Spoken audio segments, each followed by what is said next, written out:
arkadaşlar, MİQ sertifikasiya hazırlaşan müəllimlər, sizlərlə bugün Uyğur dövlətini öyrənəcəyik. İlk öncə, yəni dövləti seçməmişdən öncə tayfa haqqında məlumat verək. Demək, Uyğur dövləti.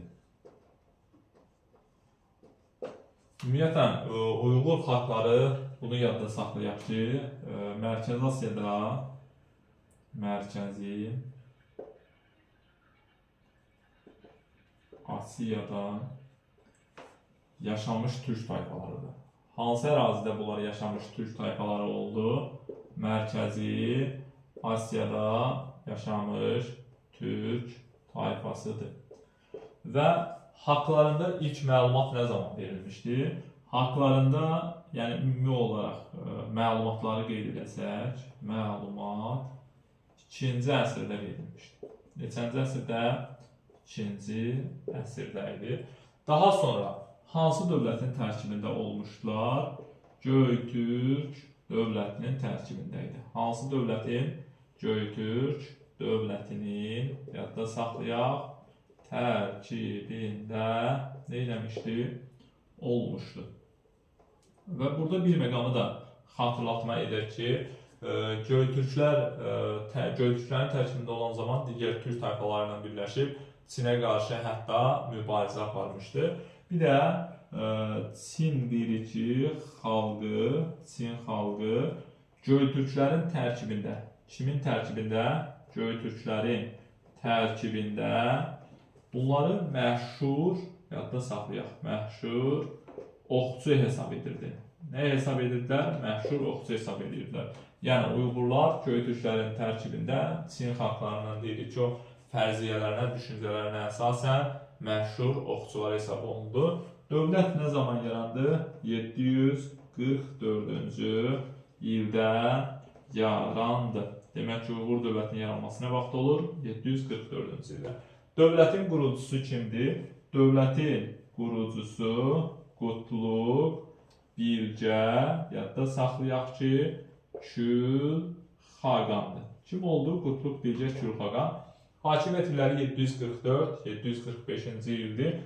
Qutluk Bilgə Külxaqan, Karluk və Basmıl tayfaları ilə birlikdə, yadda saxlayaq ki, Göytürkləri Aşina nəslində hakimiyyətdən uzaqlaşdırdı və dövlətin əsasını qoydu. Bəs yaxşı, bu dövlətin paytaxtı hansı şəhərdir? Yadda saxlayaq ki, paytaxtı Ordu şəhəridir. Hansı şəhər oldu? Ordu şəhəri. Bundan öncə keçdiyimiz Axund dövlətinin paytaxt şəhəri Sakala şəhəridir. Daha doğrusu Göytürklərdə isə Ötkən şəhəridir. Qərbi Hunlarda isə Kiy və Sumbaylı şəhərlərini qeyd edə bilərik. Demək, bir daha məlumat verək. Uyğurlar hansı ərazidə yaşamış türk tayfaları idi? Mərkəzi Asiyada yaşamış. Daha sonra ilk məlumat və yaxud da haqlarında olan məlumat nə vaxt verilmişdi? 2-ci əsrdə idi.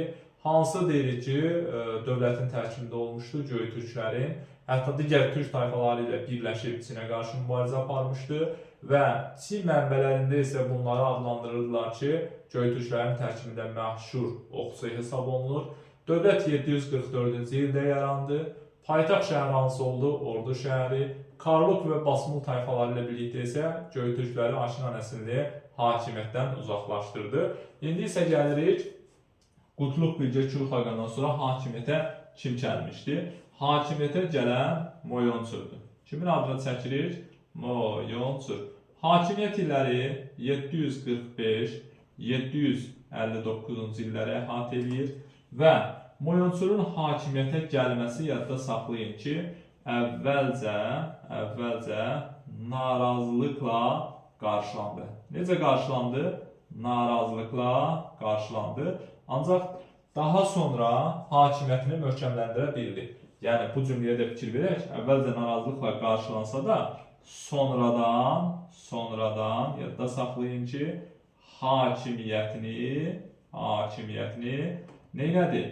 Möhkəmlətdir. Anlaşıldı mı? Söhbət kimdən gedir? Söhbət Moyonçurdan gedir. Üçüncü bir məqam isə Mərkəzi Asiya uğrunda təbii ki, və yaxud da ki, Mərkəzi Asiya ərazisinə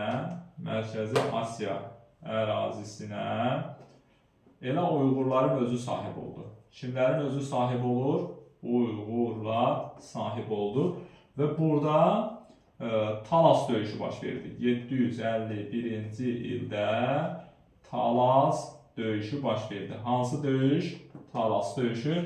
Talas döyüşü kimlər arasında olmuşdu? Talas döyüşü ərəb, o cümlədən də Çinlilər arasında baş verdi. Ərəblər qalib gəldi, Çin məğlub oldu. Talas döyüşü Uyğurları Çinin daxili işlərinə qarışmasına şərait yaratdı və Mərkəzi Asiyaya ərəb deyil, burada da qeyd etdiyimiz kimi Uyğurlar sahib oldu. Daha sonra isə anası türk olan Çin şahzadəsi kim?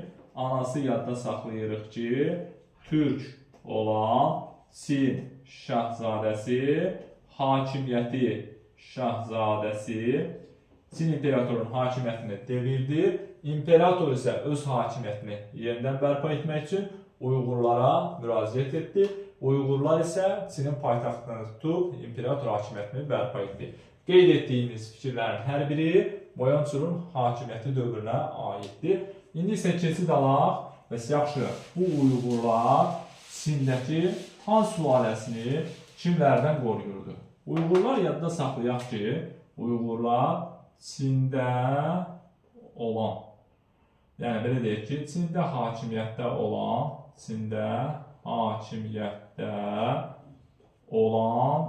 Tan sülaləsini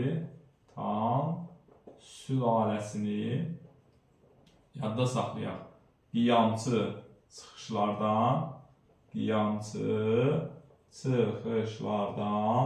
və qeyd edə bilərsiniz, Tibetlərin hücumlarına qorudu. Tibetlərin hücumlarından təbii ki qorudu. Yəni Uyğurlar Çindəki Tan sülaləsini qiyamçı çıxışlardan və Tibetlərin hücumlarından qoruyur. Təbii ki burada həmin bu Çin olaraq Çində olan Tan sülaləsi bunlara ipəklə xərac ödədi. Nə ilə xərac ödəyir? İpəklə, yadda saxlayaq, xərac ödədi. Bu da belə. İndi isə hakimiyyətə kim gəlir? İndi isə hakimiyyətə Bölgü xaqan gəldi. Kim gəldi? Bölgü xaqan. Bunun hakimiyyət illəri isə 779-789-cu illəri əhatə edir. Neçənci illəri əhatə elədi? 779-789-cu il. Bölgü xaqanın hakimiyyəti dövründə bunu qeyd edə bilərsiniz ki, Çin üzərində nüfuzu artdı. Çin üzərində yadda saxlayaq ki, nüfuzu artır. Daha sonra əsas məqamlardan biri də budur ki, bunlar Tibetləri məğlub etdi. Kimləri? Tibetləri məğlub etdi. Üçüncü bir məqam isə bu oldu ki, Çinin yadda saxlayaq ki, bütün ticarət əlaqələrini, bütün ticari, qısa yazaq da, ticari yollarına nəzarət etdi. Və maniçilik dinini bir də yayır. Hansı dini yaydı? Maniçilik dinini yadda saxlayaq ki, yaydı və Tibetləri də hətta məğlub edir. Burada Çinin bütün ticarət əlaqələri və yollarına nəzarət edir. Daha sonra dedik maniçilik dininin yayılması. Maniçilik dininin yayılması ümumiyyətlə həm döyüş ruhunu azaldırdı, yerli əhali tərəfindən xoş qarşılanmadı. Bu da ölkədə nəyə gətirdi çıxartdı? Dini pərakəndəliyə. Dini pərakəndəlik. İndi isə dini pərakəndəlik də ölkənin zəifləməsinə gətirib çıxardır. Bunu da qeyd edirik. Zəncirvari bir bağ yaranmışdır. Qeyd etdiyimiz fikirlərin hər biri də Bölgü xaqana aid oldu. Çin üzərində nüfuzunu artırdı. Tibetləri məğlub etdi. Çinin bütün ticari yollarına nəzarət edir. Maniçilik dini yaydı və ölkədə dini pərakəndəlik yarandı. Bəs yaxşı, Uyğur dövlətinin zəifləməsi nə vaxt baş vermişdi? Uyğur dövlətinin təbii ki zəifləməsi 9-cu əsrdə başladı. Neçənci əsrdə başladı? 9-cu əsrdə yadda saxlayırıq ki, zəiflədi. Və bunun zəifləməsinin səbəbləri ümumiyyətlə nələr idi? Zəifləməsinin səbəbləri qeyd edə bilərik ki, dini pərakəndəlik, dini pərakəndəlik. İkincisi, xaqanların sui-qəsd nəticəsində ölümü. Sonra qeyd edə bilərsiniz ki, daxili çəkişmələr və ən əsas məqamlardan tabe edilmiş xalqların üsyanları idi. Tabe edilmiş xalqların üsyanları. Bunlar nə elədi? Dövləti zəiflətdi. O cümlədən bunu da qeyd edə bilərik ki, iqlim dəyişikliyi ilə var.